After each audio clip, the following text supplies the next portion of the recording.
आज आम्ही आमच्या आयुष्यात जगलेला एक दिवस पुन्हा जगतोय.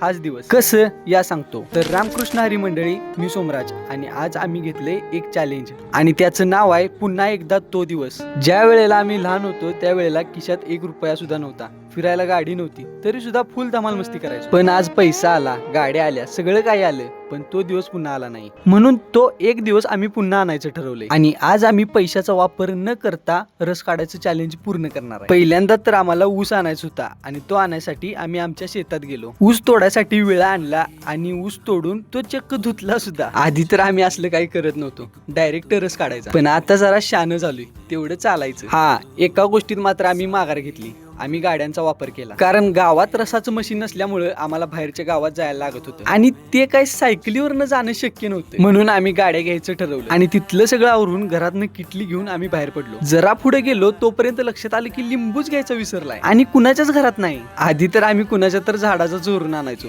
पण आता ती कुणाच्याच धाडच नाही. म्हणून मित्राच्या दुकानातून मागून आणायचं ठरवलं, पण आणणार कोण ह्याच्यातच आमची भांडणं चालू झाली. आता ह्या चॅलेंजचा मोरक्यात तर मी आहे. मग काय, सगळा डाव माझ्यावर पलटला. मग मित्राच्या दुकानात गेलो आणि चॅलेंजचा सगळा विषय त्याला सांगितला. मग कसं म्हणतोय बघा. रस काढा. म्हणे की मला आणून दे काय रस. मग फायनली आम्ही बाहेर पडलो. रस्त्यानं दंगा मस्ती करत